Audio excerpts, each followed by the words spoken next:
Bank Dunia memperkirakan bahwa Indonesia akan bubar karena 4 faktor.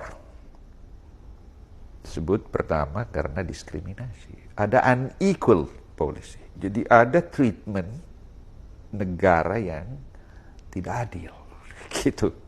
Misalnya ada orang dikasih tanah 5 juta hektar, tapi di DKI sekian ratus kali orang miskin digusur setahun, kan tidak fair.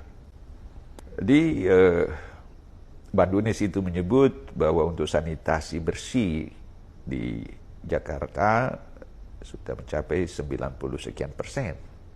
Tapi di Papua untuk anak-anak itu baru 1 atau 2%. Jadi ada discrepancy. Di semua lini ada dikotomi hitam putih. Itu kata Bank Dunia. Dan yang kedua yang menyebabkan Indonesia itu mengalami keretakan dan terancam pecah gitu. Di bukunya itu sebenarnya sudah sangat sinis. Di sampulnya ada 2 anak kembar seperti anak kembar, tapi satu yang senyum hingga senyumnya ketawa, satu yang tetesan air mata sedih. 2 disandingkan anak. Jadi ada yang nikmati surganya Indonesia, ada yang nikmati nerakanya hidup. Keadaan yang maha pedih di sini. Mengapa? Ini alasan kedua Bank Dunia mengapa Indonesia akan mengalami keterpurukan dan bisa pecah gitu ya. Dan mudah-mudahan itu tidak terjadi. Tapi ini harus kita tahu, kan ini referensi yang beredar di seluruh dunia kan. Itu saya lihat diterbitkan oleh AUC, diterbitkan oleh Uni Eropa. Jadi buku yang beredar luas. Bahwa mayoritas orang Indonesia ini pendidikannya tidak bermutu, rendah. Sehingga diperlukan tenaga kerja dari luar, dan mereka itu tidak bisa bersaing. Dia tidak bisa masuk di sektor ekonomi modern.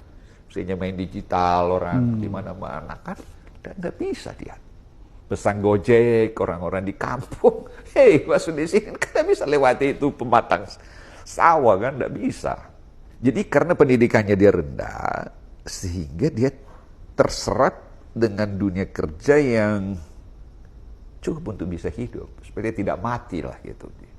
Jadi terserap di sektor informal dengan upah yang amat rendah.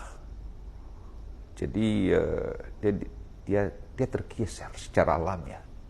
Yang ketiga kata Bank Dunia, duit yang beredar di negara ini tidak menyentuh mereka. Karena sistem perbankan itu kalau misalnya mau pinjam, ya kan harus punya tanah, sertifikatnya ini. Punya jaminan. Punya jaminan. Ini apa yang mau dijaminkan? Oke. Dia tidak punya apa-apa. Dia tidak punya jutaan hektar. Jadi kalau dia mau pinjam misalnya 1 triliun, 2 triliun, mustahil lah, nggak mungkin. Ada data dari Kementerian BUMN sekitar 65 juta UMKM, usaha kecil, mikro, menengah, are not bankable. Dia tidak tersentuh di bank. Dia tidak tahu itu kartu kredit seperti apa. Dia tidak bisa pinjam duit di bank. Misalnya penjual bakso, penjual gorengan. Kalau di Makassar itu penjual pisang ngepe, kan mana dia bisa dapat kredit 1 miliar? Nggak mungkin. Jadi duit itu dari duit negara ini beredar hanya di kelompok kecil. Itu kata Bank Dunia.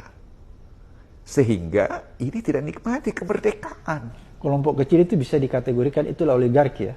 Ya oligarki. Dan oligarki itu sebenarnya kalau dulu dilihat Socrates itu keseimbangan hanya 1 orang kaya raya dibanding dengan menguasai 1000 kecil dengan orang biasa. Dan di Amerika itu oligarkinya 1 dibanding 20.000. Tapi ada 1 publikasi di Indonesia, 1 oligark itu untuk 800.000 orang Indonesia. Coba bayangkan kesenjangannya. 4 orang Indonesia, 4 pemegang KTP bukan perusahaan, itu kekayaannya hampir setengah penduduk Indonesia, setara dengan 100 juta. Itulah data Oxfam gitu. Jadi, dan kalau 1 orang ini, dia kasih itu duitnya. Dia bantu orang miskin. Keesokan harinya tidak 1 pun orang Indonesia miskin. Begitu kayanya 4 orang ini. That's the danger. Jadi itu kata Bank Dunia. Jadi Jangan-jangan dia juga bisa menentukan siapa yang jadi presiden. oh, very likely kan, dia bisa ngatur itu. Ini memerlukan pembahasan khusus lagi. Tapi satu yang terakhir, yang kata Bank Dunia itu yang perlu menjadi refleksi kita di awal tahun 2023 ini dan kita masuk ke tahun politik. Indonesia bisa saja bubar, kata Bank Dunia. Karena orang-orang mayoritas ini tidak punya tabungan. Nggak punya tahu. Tidak bisa sekolahkan anaknya di luar negeri, tidak bisa dipersiapkan hari tuanya, tidak punya tabungan untuk kesehatannya di hari tua. Ya kan kalau PNS gajinya 3 juta, 4 juta, mungkin juga PNS juga masuk kelompok yang masuk dalam klasifikasi Bank Dunia, tidak punya tabungan, ya kan?